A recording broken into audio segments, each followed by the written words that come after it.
paradoxe, ça a été les problèmes de sécurité dans la région.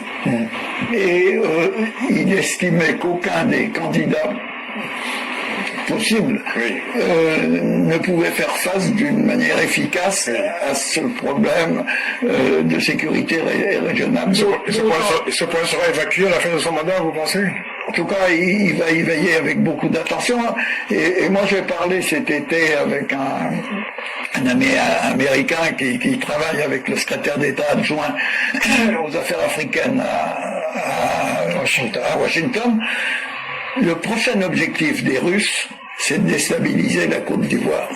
Parce que la Côte d'Ivoire apparaît encore comme un pays qui garde des relations bilatérales apaisées avec la France et avec ce que je mets entre guillemets, ce qu'il est convenu d'appeler l'Occident. Donc cette élection va se dérouler calmement, parce que les Ivoiriens n'ont pas réagi violemment à l'annonce de cette décision.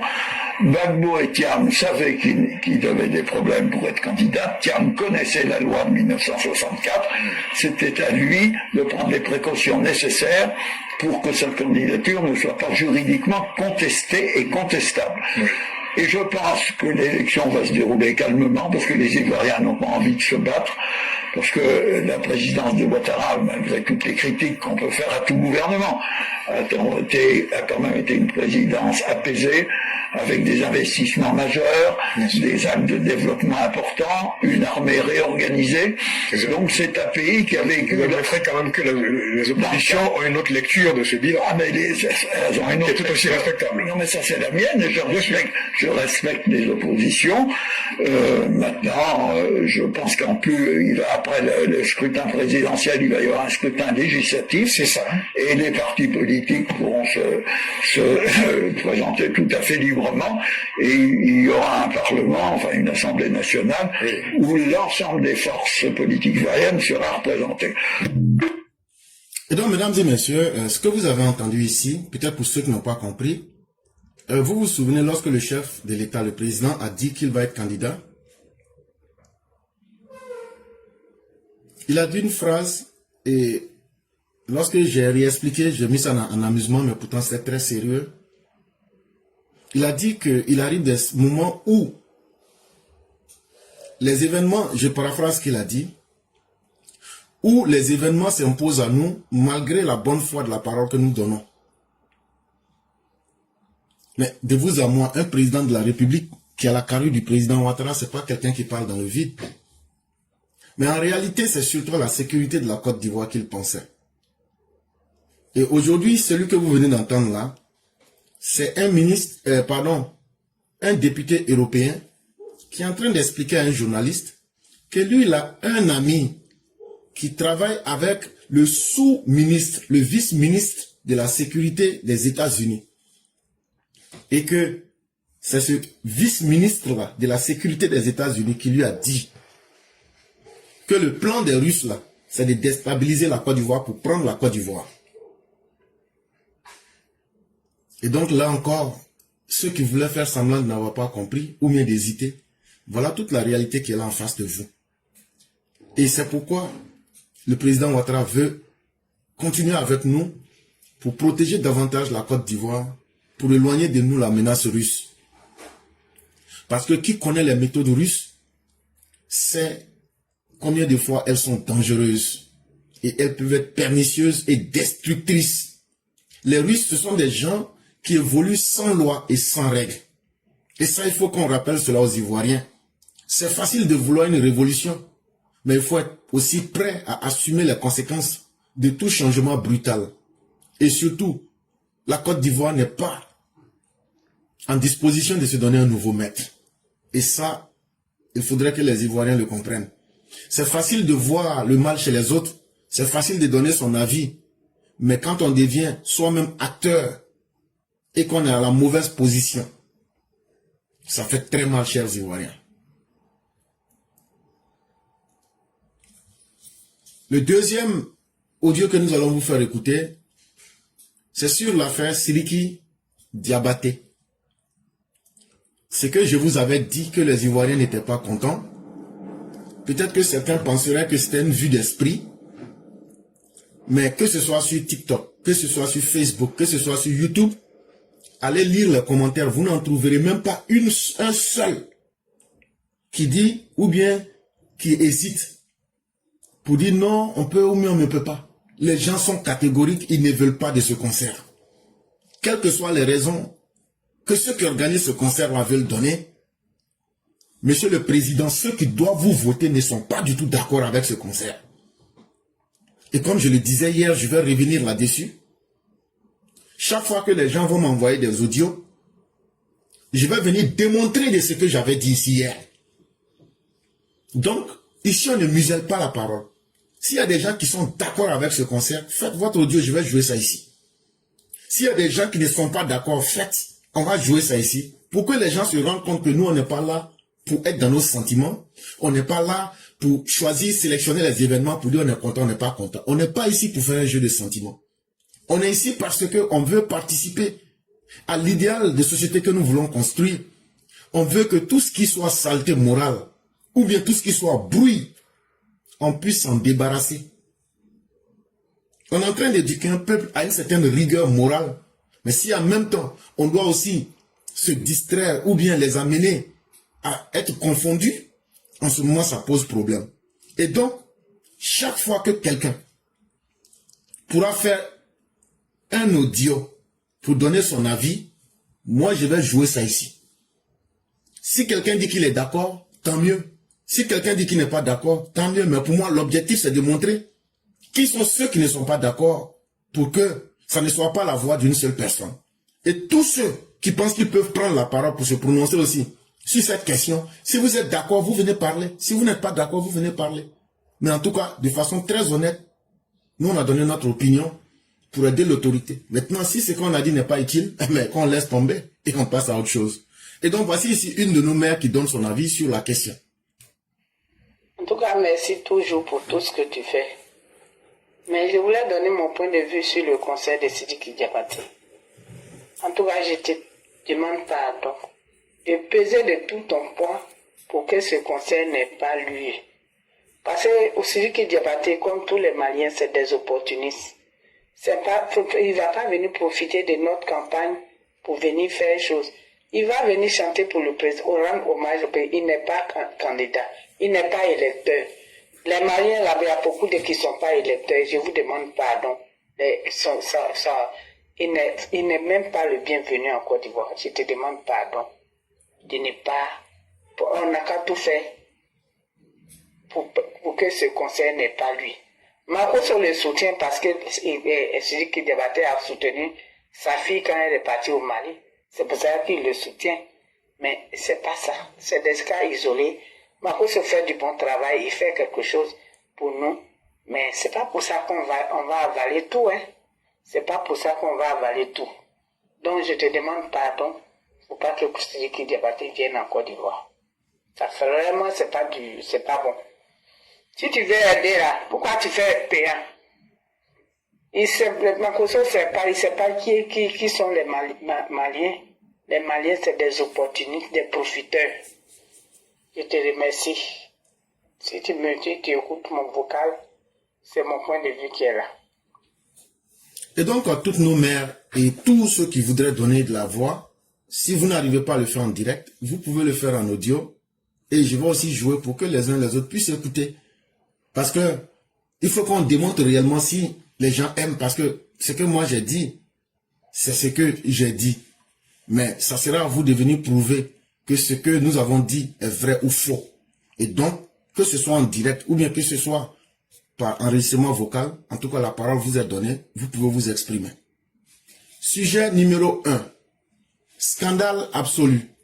Pour 200 000 $, Tidjam Thiam s'achète une poignée de main à Washington et une illusion de légitimité. Tidjam Thiam, pour 100 millions de francs CFA, il a cherché à rencontrer les autorités américaines pour leur serrer la main. Et puis comme ça, ils vont prendre la photo pour montrer aux gens. Et comme ça, ces militants vont dire que, c'est que vraiment, il est important. Hein? Il connaît les gens. Hein? Mais la réalité est qu'il ne sera pas candidat. Non seulement il ne sera pas candidat à la présidentielle, mais je suis encore avec beaucoup de plaisir à vous dire, je peux vous le dire, il ne sera pas aussi candidat à l'élection législative. Après la présidentielle, là, ça peut vous faire très mal, hein, mais moi je préfère vous dire ça. Écrivez puis gardez. En tout cas, avec les lois actuelles, il ne peut pas aussi être candidat même à la députation. Donc là, ça peut vous faire très mal. Il peut aller là, il peut aller même au pôle Nord pour prendre des photos avec les pingouins. Ça ne va rien changer dans la condition qui est là. Donc là, c'est vous êtes là. Voilà donc la grande percée diplomatique du prétendu stratège Tidiam Thiam. Un contrat de plombier politique réglé comptant à Washington pour 200 000 $ et quelques miettes en plus. Le héros du PDCI, cet éternel banquier en mal de grandeur, n'a pas décroché une reconnaissance. Non, il a acheté un horaire de rendez-vous comme on achète une pizza livrée en 38 minutes chrono. Le fameux document estampillé FARA date du 11 septembre 2025. Il est limpide, implacable, glaçant de ridicule. Global Point International, une petite échoppe de lobbying made in Virginia, a mis sous perfusion contractuelle M. Tidiam Thiam, Chairman Democratic Party of Ivory Coast, African Democratic Rally, ce qui devient le PDCI. Traduction, le vieux lion malade et sénile a envoyé son nouveau dompteur commander un certificat d'existence politique payable en 2 tranches comme un prêt à la consommation. Chers parents, ce qui se passe ici, le malheureux Tidiam Thiam, en manque de reconnaissance et en manque de vision, les documents sont là, hein? Le document date du 11 septembre 2025. Il y a une petite compagnie qui fait du lobbying. Le lobbying, c'est la capacité de rencontrer certaines grandes compagnies ou même des grands hommes de ce monde. Donc, il y a des compagnies ici aux États-Unis qui sont spécialisées dans ça. Eux peuvent contacter ces grandes personnes et puis préparer le rendez-vous, mais c'est payant. C'est payant. Et donc, la compagnie qui a fait payer ce service, Tidiam Thiam voulait rencontrer des personnalités. Il allait contacter une petite compagnie qui fait ce travail-là qu'on appelle Global Point International.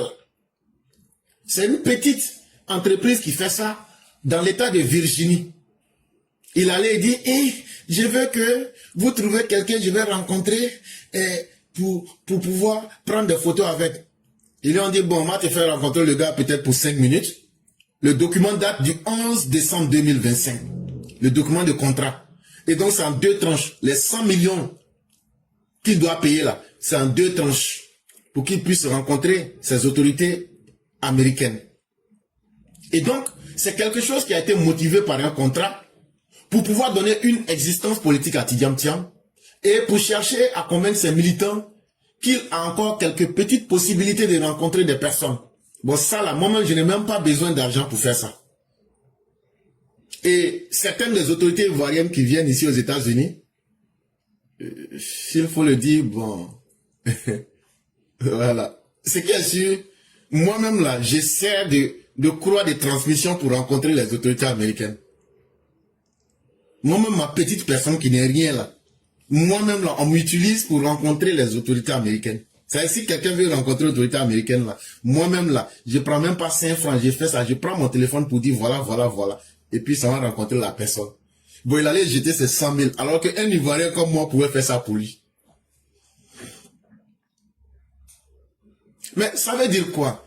Ça veut dire que tout le temps que Chaka Dia a passé en Occident là, Chaka Dia a vécu dans le système, mais il était en dehors du système. Ça veut dire, c'est un homme qui n'a aucune carrure. C'est un homme qui n'a rien appris. Et c'est très honteux pour quelqu'un qui pense que c'est en étant avec les autres, en étant avec les Occidentaux, que lui va pouvoir nous impressionner. Les Blancs ne nous impressionnent plus. Ça, c'était pendant la colonisation. Mais aujourd'hui, nous sommes là. Les Blancs meurent comme nous. Les Blancs tombent malades comme nous. Nous, on voit les Blancs ici qui nous demandent l'argent. Donc tu comprends facilement que le blanc, il est démystifié pour nous. Et nous, les enfants de pauvres, nous on a déjà suffisamment expliqué ce que c'est que l'Occident à nos parents. Donc ce que tu fais là, moi-même je fais ça. Et il y a certains devant Dieu qui peuvent vous témoigner. Si ce que je dis est faux, ou même si c'est vrai, Dieu est témoin. Donc ce n'est pas quelque chose de nouveau. Tellement il ne connaît même pas le système et tellement il en manque de visibilité. Moi, je pouvais lui faire ce service-là gratuitement. Même le 11 septembre, il y a une forte autorité. Moi-même, je n'ai même pas voulu rencontrer la personne.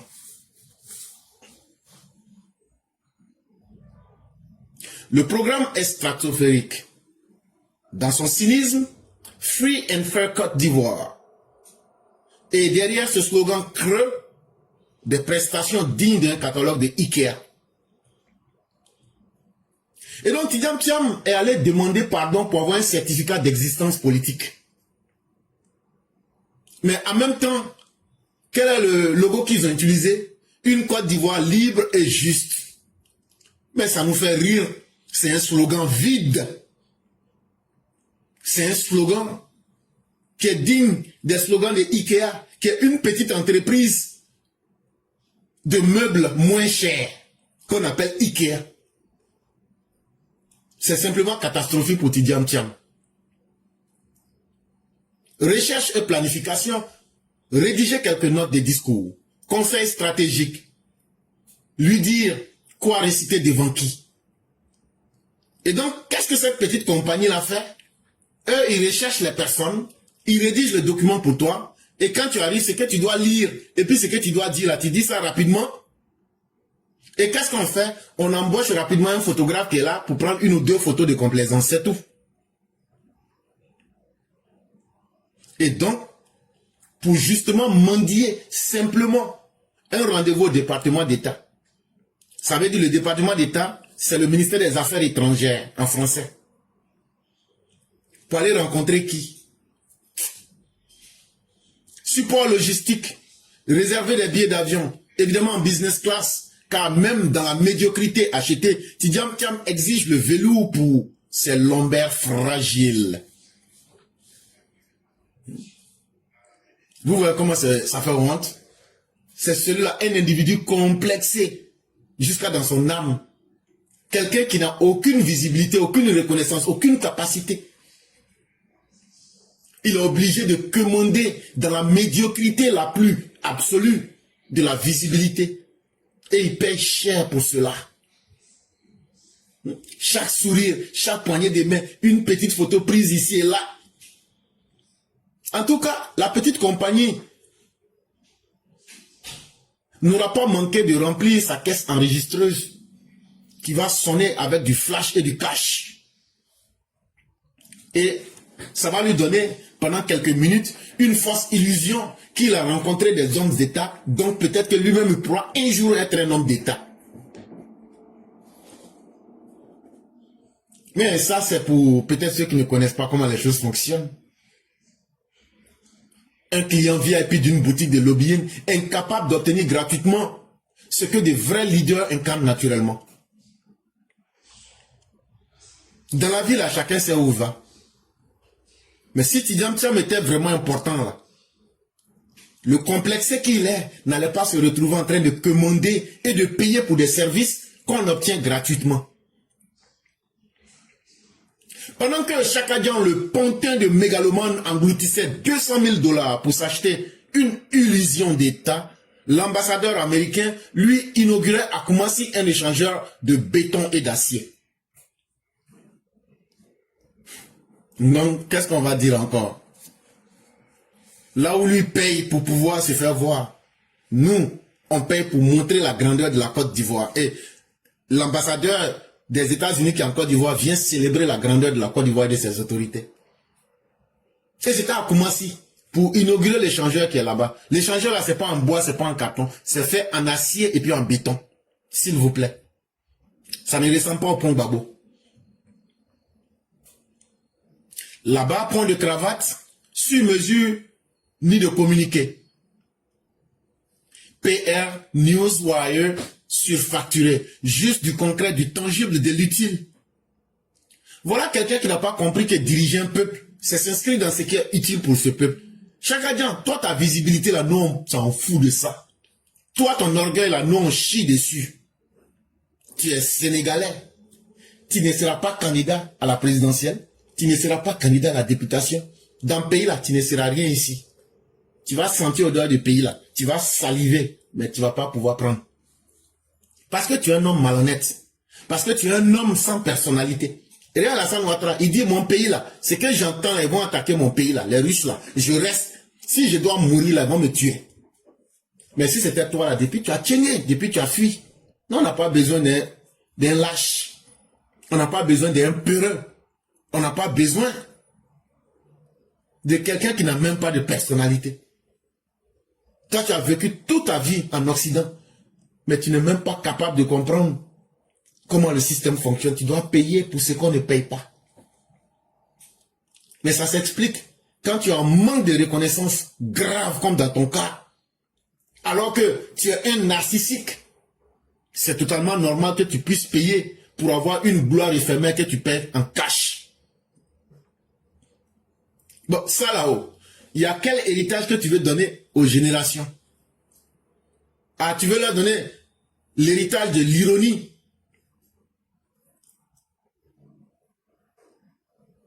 Et ça, c'est cruel. Apprends à avoir de la personnalité chacun, ça va beaucoup t'aider dans la vie. Et dire que de cette clause qui oblige le PDCI à certifier que l'argent n'est pas illicite. Quelle dérision. On demande à Tidjam Thiam de jurer qu'il n'achète pas sa légitimité avec de l'argent sale. Et dans le document là, les gens lui disent, il faut signer pour dire que l'argent là, c'est pas l'argent volé. Lui aussi dit, oui, l'argent que les 100 millions que j'ai pris pour vous payer là, pour que je prenne photo et puis on me montre là, que c'est pas l'argent payé. Quelle honte. En tout cas, l'Amérique en bonne commerçante lui tend la main d'un côté et lui colle sous le nez l'odeur de la corruption potentielle. Même les lobbyistes ne croient pas en sa vertu. Donc, ceux qui t'ont fait signer ce document-là, ils savent déjà avant d'accepter ton contrat, ils ont étudié. Ils savent que tu es englué dans le faux coup. Ils savent que tu ne payes pas l'argent de tes bonnes. Ils savent que tu vis sur l'argent de la corruption. Mais eux là, eux ils ont écrit un mot, eux t'ont fait signer. Donc là, la responsabilité de ton argent, si un jour il y a un problème là, eux s'en foutent. Eux vont dire tu es venu nous mentir, que ton argent là c'était pas de l'argent sale, c'était pas de l'argent volé. Mais au fond, qu'est-ce que ça veut dire? Ça veut dire qu'ils n'ont pas confiance en toi. Ça veut dire que ta vertu, elle est bancale. Et ils doutent de toi. Mais le summum du grotesque est ailleurs. Le PDCI jadis, bâtisseur de nations, est aujourd'hui réduit à dilapider pratiquement 120 millions de francs CFA pour une poignée de main. Parce qu'en réalité, moi je prends 100 millions parce que je mets 500, mais le taux du jour n'est pas à 500. Et donc si on prend le taux du jour réel, on se retrouve autour de 120 millions. Pendant que vos militants n'arrivent même pas à manger. Tandis que vos militants crient qu'ils ont faim. Vous pouvez prendre 120 millions pour venir payer une poignée de main et une seule photo. Ça, c'est le PDCI. Le PDCI qui était le parti des bâtisseurs est devenu aujourd'hui le parti de ceux qui dilapident les fonds de leur propre parti pendant que leurs militants ont faim. Cette somme aurait financé des permanences, des bourses, des projets sociaux. Mais non, elle a servi à acheter une photo de souvenir, vite recyclée, déjà oubliée. Bon, la photo de souvenir que tu as achetée là-haut.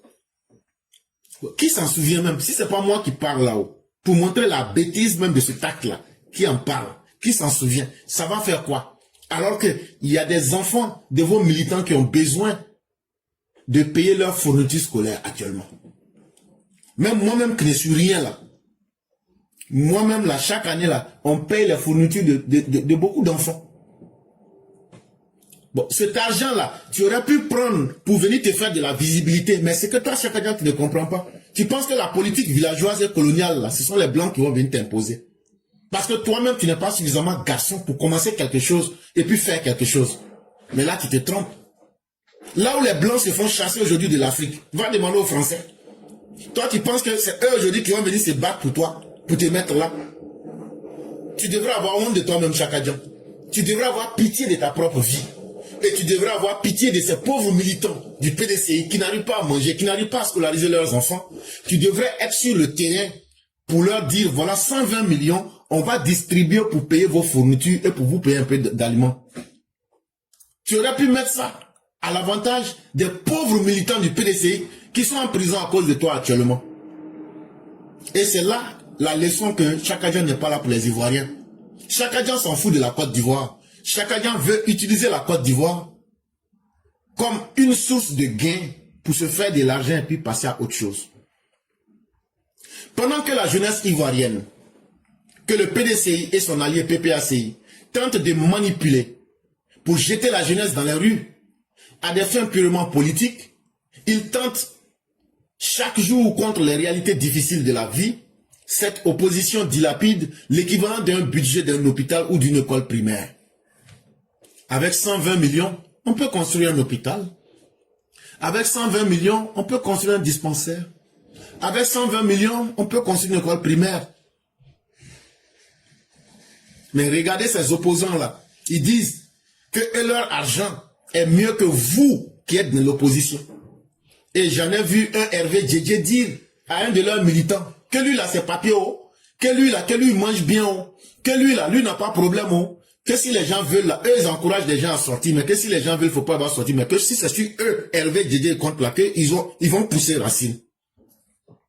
Quand on vous dit que ceux-là sont en train de vous pousser pour vous mettre à l'abattoir, là, blaguez-vous. Que non, que vous êtes fâchés, venez. L'abattoir là, on va vous égorger en rang un à un, sans état d'âme. C'est ce qu'on vous dit toujours. Eux, ils sont couchés en Occident. Ils vivent la belle vie. Ils disent, vous, devenez leur documentaire. Pour que eux n'ont qu'à chercher quelque chose à dire, pour dire qu'il y a quelque chose en Côte d'Ivoire. Venez. C'est pas acteur qui manque. C'est comme à l'abattoir. On va vous pousser là, puis vous faire passer au fil de la lame. Si vous savez combien de fois on vous déteste, si vous savez combien de fois vous êtes exécrable et ignoble, et qu'on vous attend au tournant là, vous n'allez même pas vous amuser à dire que vous allez faire les conneries, les grimaces que vous êtes en train de faire. Mais on vous attend au froid. Pendant que ils sont en train de demander que des jeunes minables se sacrifient pour eux, ceux qui sont en prison là, eux ne méritaient pas les 120 millions là. Ça veut dire que vous les Ivoiriens, quand on vous dit que ces gens-là vous détestent, ça veut dire que vous, vos problèmes là, c'est ce qui est leur fonds de commerce. Ils souhaitent que vous ayez plus de problèmes pour que eux, ils utilisent ça contre et qu'ils prennent ça pour faire la publicité de votre misère et vous les suivez. C'est ça qui est devenu leur combat politique. Allez s'asseoir, claquer des fortunes dans les salons dorés de Washington pour nourrir leur ego d'un banquier parachuté. Un banquier qui n'a aucune crédibilité. Et ça doit même poser une question fondamentale. Qui est vraiment Chakadjan? Chakadjan n'est rien d'autre qu'un hommage de luxe. Chakadjan là, c'est un mirage. Chakadjan là, c'est un citoyen de tout et de rien. C'est un collectionneur de passeports, des passeports français. Chakadjan, tu as passeport suisse. Chakadjan, tu as passeport britannique. Chakadjan, tu as passeport sénégalais. C'est que les gens ne veulent pas te dire là. Moi, je vais te dire ça. Je suis plus français. Et ton passeport suisse là? Et ton passeport britannique là? Et ton passeport sénégalais que tu caches sur toi là? Tu veux qu'on en parle? Chakadjan, on ne va pas te laisser. Ça veut dire, toi-même là, tu vas signer pour dire que politique de Côte d'Ivoire là, je suis plus dedans. On n'a rien commencé. C'est quoi on a fait là? Ce n'est rien d'abord. Quand tout ça va finir, on va dire Ouattara élu. On est parti faire députation. On t'achète, tu es quitté dans ça là. C'est là maintenant, on va commencer à te pédaler en l'air. On va pas te laisser. Donc là, c'est pas passeport français seulement il avait, hein. Il a passeport suisse. Il a passeport britannique, il a passeport anglais et chose sénégalais.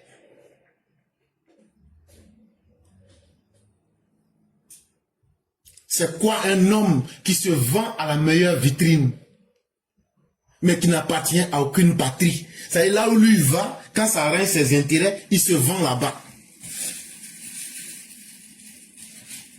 Même les prostituées là, souvent il y a des clients là, quand ils regardent un peu là, ils disent non, ça là c'est bon comme ça, je ne veux pas ça là.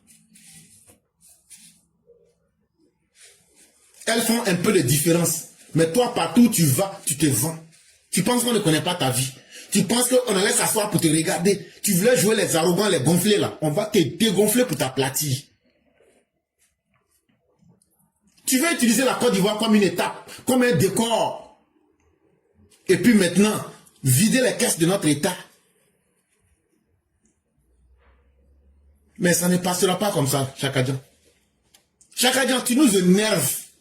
Est-ce que tu comprends ça? Tu nous énerves. On ne t'aime pas. Parce que tu es faux.